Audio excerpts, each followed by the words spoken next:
श्री शिवाय नमस्तुभ्यम। अब तक की कथा में हमने सुना कि किस प्रकार विवाहोपरांत सदाशिव और सती कैलाश पर रमण करते हैं। आज हम एक विशेष कथानक आपके सामने प्रस्तुत करने जा रहे हैं, जिसमें माता सती द्वारा प्रभु श्री राम की परीक्षा का व्याख्यान वर्णित किया गया है। तो चलिए शिव पुराण की इस विशेष कथा का श्रवण करते हैं।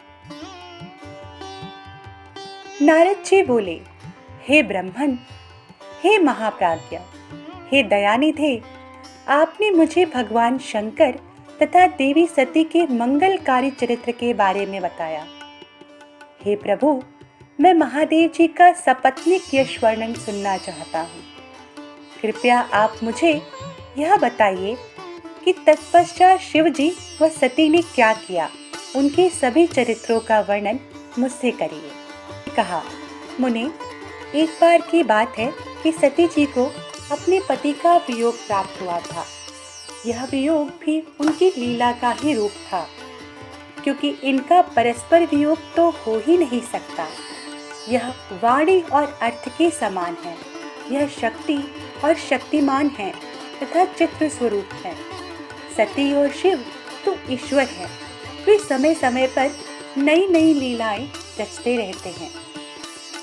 सूत जी कहते हैं, महर्षियों, ब्रह्मा जी की बात सुनकर नारद जी ने ब्रह्मा जी से देवी सती और भगवान शिव के बारे में पूछा कि भगवान शिव ने अपनी पत्नी सती का त्याग क्यों किया।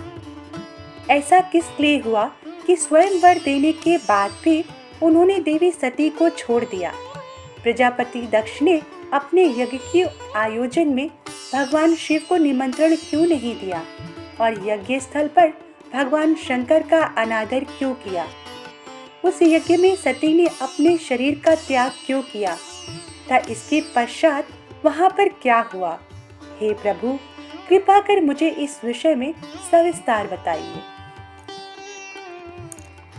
ब्रह्मा जी बोले, हे महाप्राज्ञ नारद, मैं तुम्हारी उत्सुकता देखकर तुम्हारी सभी जिज्ञासाओं को शांत करने के लिए तुम्हें सारी बातें बताता हूँ। ये सभी भगवान शिव की ही लीला है। उनका स्वरूप स्वतंत्र और निर्विकार है। देवी सती भी उनके अनुरूप ही हैं। एक समय की बात है, भगवान शिव अपनी प्राण प्रिया पत्नी सती के साथ अपनी सवारी नंदी पर बैठकर पृथ्वी लोक का भ्रमण कर रहे थे। घूमते घूमते वे दंडकारण्य में आ गए। उस वन में उन्होंने भगवान श्री राम को उनके भ्राता लक्ष्मण के साथ जंगलों में भटकते हुए देखा। वे अपनी पत्नी सीता की खोज कर रहे थे, जिसे लंका का राजा रावण उठाकर ले गया था।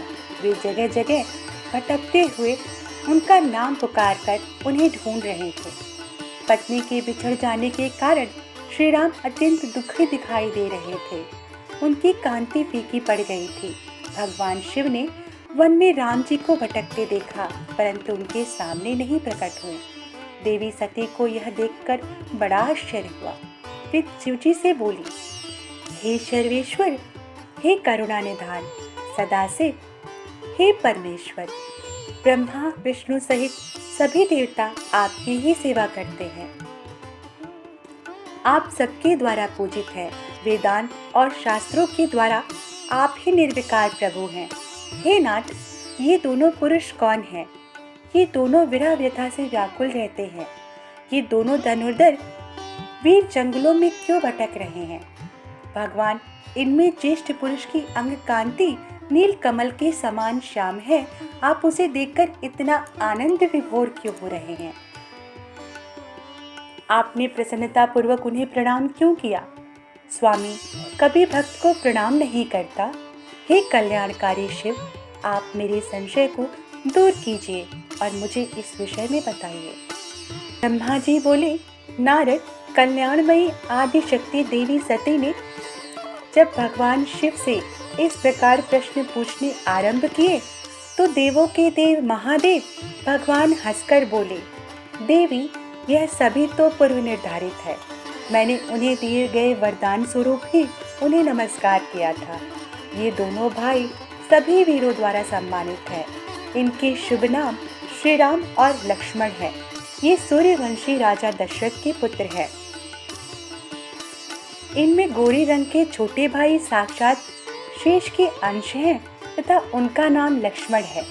बड़े भाई श्री राम भगवान विष्णु का अवतार हैं। धरती पर इनका जन्म साधुओं की रक्षा और पृथ्वीवासियों के कल्याण के लिए हुआ है। भगवान शिव की ये बातें सुनकर देवी सती को विश्वास नहीं हुआ। ऐसा विनम्र भगवान शिव की माया के कारण ही हुआ था। जब भगवान शिव को यह ज्ञात हुआ कि देवी सती को उनकी बातों पर विश्वास नहीं हुआ है, तो वे अपनी पत्नी दक्ष कन्या सती से बोले, हे देवी, यदि तुम मेरी बातों पर विश्वास नहीं कर रही तो तुम स्वयं ही श्री राम की परीक्षा ले लो, और जब तुम्हारा मोह नष्ट हो जाए तब तक मैं यहीं बरगद के नीचे खड़ा हूँ।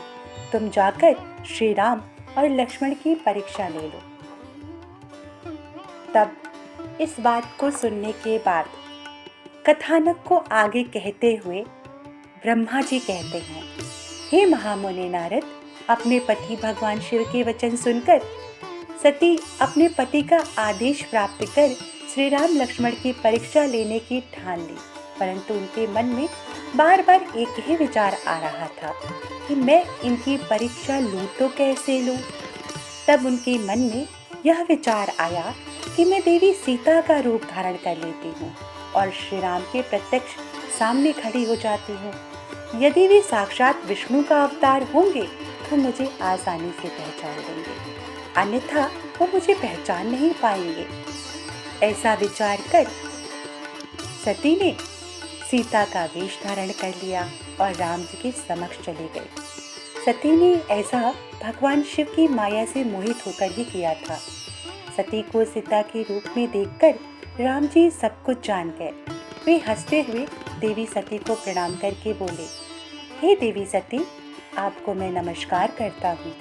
हे देवी, आप तो यहाँ हैं, परंतु त्रिलोकीनाथ भगवान शिव कहीं दिखाई नहीं दे रहे। बताइए देवी, आप इस निर्जन वन में अकेली क्या कर रही हैं और आपने अपने परम सुंदर और कल्याणकारी रूप को त्याग कर यह नया रूप क्यों धारण किया है।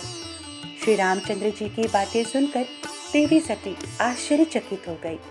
तब वे शिव जी की बातों को स्मरण कर सच्चाई को जानकर बहुत शर्मिंदा हुई और मन ही मन अपने पति भगवान शंकर के चरणों का स्मरण करते हुए बोली, हम अपने पति करुणा निधान भगवान शिव तथा अन्य पार्षदों के साथ पृथ्वी का भ्रमण करते हुए इस वन में आ गए थे।